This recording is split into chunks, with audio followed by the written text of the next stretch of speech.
In Britain, you can hit the plot at a cemetery, or you can hit the dance floor at a wedding. While one corner is mourning, the other is throwing a party. Modern Brits seal ashes into Christmas bubbles, or the coffin shaped like a pint of Guinness, and pass away to the sound of cheerful tunes. Why do they have such a peculiar relationship with death? How did the king of glamour live so loud, yet live in absolute silence? Whose passing forced the British to break all their own rules? Why do they divide ashes into pieces here? And how do they dare laugh right in death's face? Don't fuss with the funeral. Straight from the freezer in a supermarket plastic bag into the oven. How can we, with our mentality, even begin to understand this? Let's find out. Not long ago, right here on this pier, I witnessed a funeral. Well, sort of. A family simply came down to the sea, quietly scattered their mother's ashes into the water, added a bit of their father's ashes, which had been sitting on their shelf for years. You know, it felt incredibly ordinary. The man pulled a container out of his backpack. The woman was just about to scatter it, but he stopped her and said, "Hold on. I've still got some of that here." It was another portion of the ashes, roped in a tiny plastic baggie with a rubber band. I didn't see any real ceremony, not during the protest, and from what I gathered, that wouldn't be one after. It felt so casual. You just take an ash, scatter them into the sea, and that's it. No parting speeches, no solemn prayers, no wake. It's astonishing because in my culture, this is always an event. For them, it's just part of a regular Sunday walk. You know, after witnessing that, after seeing it with my own eyes, I realized I probably need to understand them better, to truly comprehend why this is how things are in their worldview. Today, 80% of Brits choose cremation. Hundreds of crematoria operate across the country. Burning the deceased in a furnace started here 150 years ago. This is an old cremation furnace, and interestingly enough, the process itself has barely changed. But mass cremation only took off in the middle of the last century. That was exactly when the traditional obligatory grave ceased to be mandatory. Britain is a country where more than half of the population openly declare we are not religious. In terms of secularization, it ranks third in Europe. Today, less than 1% of the population attends to the Church of England. Religion has stopped being a buffer between life and death. The Church is no longer the guide to the other world. And this great exodus from the church was started by King Henry VIII. He needed a divorce, but the Pope wouldn't grant it. So he broke off ties with Rome, established his own church, and the head of it. By doing so, he set the wheel of secularization in motion. He proved that the church wasn't God's sacred house, but just an organization whose management could be fired. Most importantly, Henry turned the country Protestant. This meant no purgatory and no rituals linking the living to the dead. And this is how that 16th century pragmatism shows up in the 21st century. Then the world wars of the 20th century completely shattered the British faith in a divine order. As a result, they stopped being a sacred religious event, turning into a matter of ethics, medicine, and personal choice. Secondly, ashes mean mobility. British families are scattered across the globe, and a fixed grave is an unaffordable luxury for them. You can easily divide the ashes among relatives and take them with you. And certainly, it's purely pragmatic. Burying someone in the ground in the densely populated south of England is a display of ultimate extravagance. A direct cremation will cost around £1,000 to £1,500 on average, whereas a traditional funeral with a plot in an old cemetery, especially in London, easily skyrockets past £10,000. Yet cemeteries haven't gone anywhere. They keep living, and one such place is a historic Arnos Vale in Bristol, and that is where you are in for a real cultural shock. Today I am at the famous Arnos Vale Cemetery in Bristol. These ancient graves will tell us more.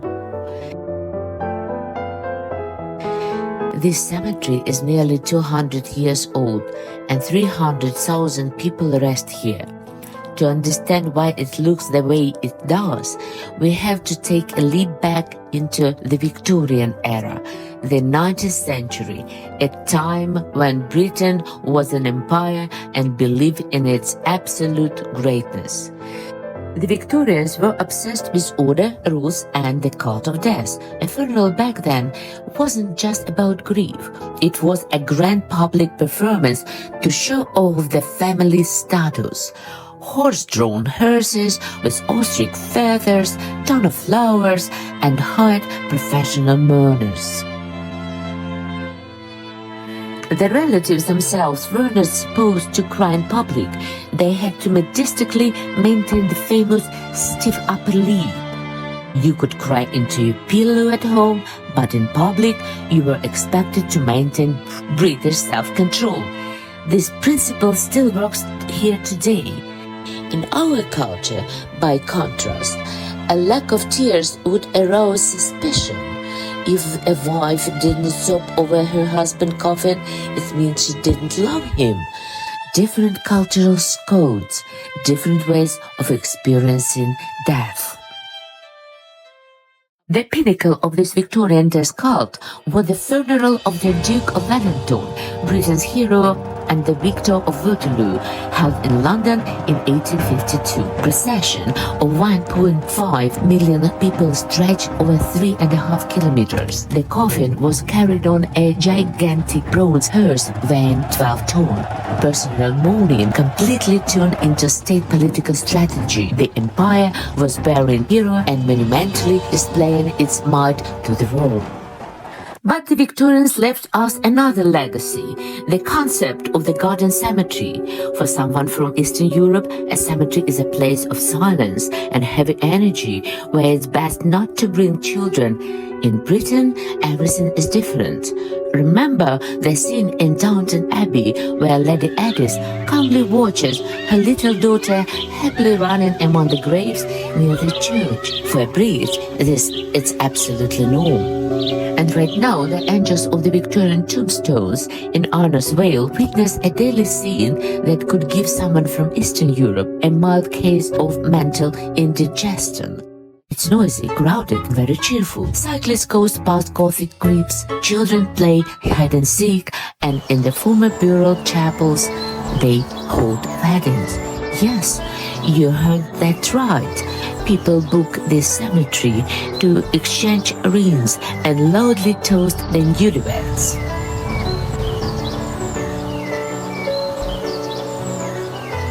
At first, it seems like absolute sacrilege, but if you use logic, in the Middle Ages, the church and the surrounding graveyard were the absolute center of community life. People weren't just buried there, they held markets there, met up and got married. So modern British weddings in a cemetery are not the destruction of traditions or some satanic performance, but return to the root. It's a beautiful way to say life goes on right here, and you must admit the vow until death do us part, spoken in a place like this, takes one of a very special, honest and profound meaning. And now I'm going to have some coffee. Yes, there is a cafe here, and people with dogs keep arriving. At first you think, this is so strange.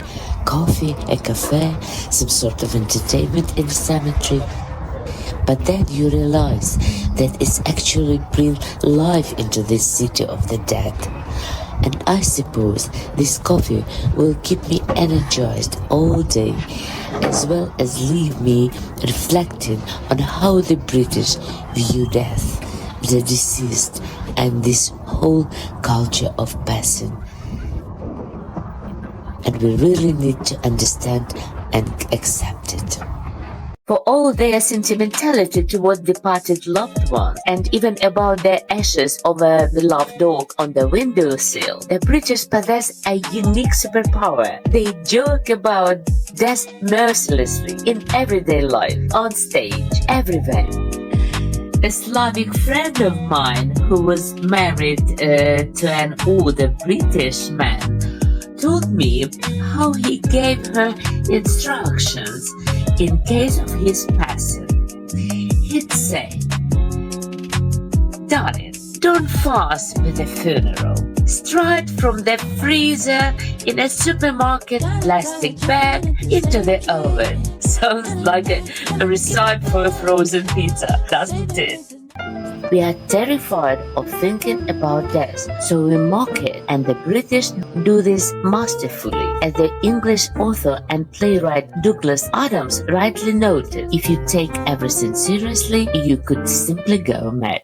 In science, there is a very fascinating concept regarding this: terror management theory.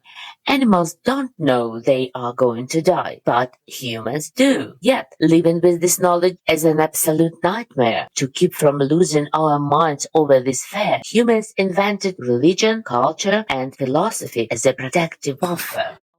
That's for everyone else, but for the British, this buffer is humour. It is their ultimate shield and sword against the Grim Reaper. Their jokes about it are pitch black, so the main thing here is not die of laughter. Look at this scene from the fresh satire Farkham Hall. A widow throws her mourning bouquet, just like a bride at a wedding. You caught it, and you are next one out the door. This is that famous British gallows humor, pitch black comedy, as a means of philosophical self-defense. Today in Britain, more and more funerals are held in the style of celebrate life. At these ceremonies, they don't talk about the loss, but about the person themselves. People drink beer at a pub, recall funny stories and the deceased blunders, and laugh out loud. Instead of funeral march, they play rock or jazz that the person used to rock out to. This is not an insult to their memory. It is the victory of life over fear. It's a way of saying, we remember you alive. Such a farewell is the manifesto of the individual, and that's because Britain is a country of absolutely refined individualism. In Hofstede's famous cultural dimensions theory, the British score a cosmic 89 out of 100 on the individualism scale. In collectivist culture and in Ukraine, where I come from, a funeral is a rigid ritual. There is a cult of a well-kept grave, and the question what people say is vital in many aspects of life. In Britain, the anchor points are different: personal autonomy, privacy, and the right of a person to decide how to live and how to die. What does it mean in practice? For a Brit, their funeral is their final solo project. Total personalization rules the day here. A coffin shaped like a guitar, an airplane, or covered in a pink glitter. Easy. The British Glitter Coffin Company offers relatives the chance to bury their loved ones with style. Their coffins covered in multicolored glitter, just like designer Jimmy Choo shoes, reportedly sell like hotcakes. And even scattering the ashes can have a personal geography. When the ashes are scattered where the person was happiest, in their favorite garden, on a hilltop, or over the sea, the ashes can even be divided into parts for several favorite spots. This is precisely why there are so many small grass plots on British piers, benches, and promenades. They simply read, "John loved to sit here and watch the sunset," or "Mary, who absolutely adored this beach." People around the walk drink coffee and laugh, while John and Mary remain a part of this warm, living day, memory woven into everyday life. But if the sea isn't for everyone, the British go into the woods. Cremation is actually quite eco-unfriendly. A single session releases about 400 kilograms of carbon dioxide. That's roughly the same as driving a car for 1,000 kilometers. Therefore, green funerals are becoming increasingly popular among Greeks. The body is buried in a biodegradable coffin made of wicker or cardboard in a special woodland cemetery, and instead of a stone slab, they plant a young tree. The funniest thing is that this ultra-modern eco-trend has unexpectedly resurrected the philosophy of the ancient Druids who inhabited these lands thousands of years ago. For them, nature was sacred and death wasn't the end, but merely a return to the earth for a new cycle. And the final touch of British individualism is total privacy. Death is a family matter. Of course, this rule excludes royal funerals. The death of Princess Diana broke all the rules. Gone was the British restraint and privacy. People didn't hide their tears and emotions. It was the most public funeral in Britain.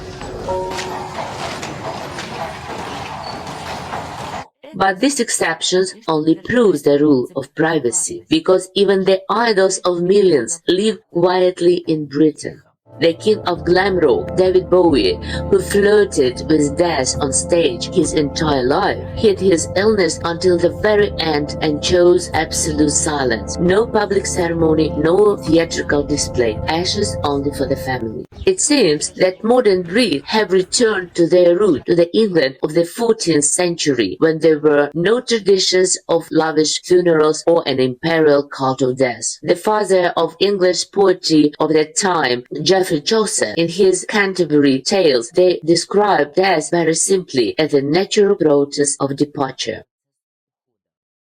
And then the Renaissance arrived, bringing its own philosophy of death. One of the most famous phenomena in this vein was the vanitas, still life genre, which means vanity and futility. A skull was always at the center of the composition, along with a watch, a flower, or a candle. All these were symbols of the transience of time. Why did I bring this up? Because the English genius Shakespeare showed us exactly this attitude toward death in Hamlet within the vanitas aesthetic. Remember, the prince finds the skull of pure Yorick, the king's jester who used to entertain everyone and flash his wit. But now, before him is only a silent emptiness, reminding him of the fragility of life. Everything is fleeting, but memory can live much longer, passed down through generations. And now it's easier for us to understand a breed when they keep ashes at home. This is how they try to maintain the presence of a loved one even after they are gone. Often people think that to stop suffering means to betray the departed, as if the pain proves our love. Others, conversely, try to forcefully let go, not to think, so as not to suffer. Modern psychology offers a third way, building new connection with the departed, where instead of destructive grief, a bright and tender memory remains. This is called continuing bonds.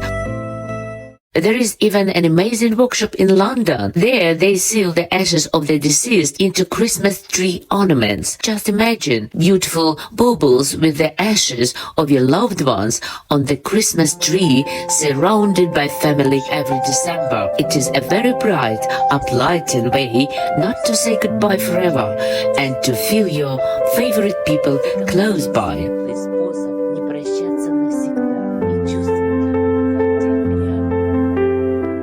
So, what the verdict in the end? The British approach to death may shock you, seem cynical or overly pragmatic, but if you look closely, at its core lies a colossal respect for the individual, and perhaps we have something to learn from them, if only the fact that remembering a person doesn't mean endlessly weeping over a cold granite stone. It means continuing to love them and keeping their memory bright. How do you feel about this approach of saying goodbye?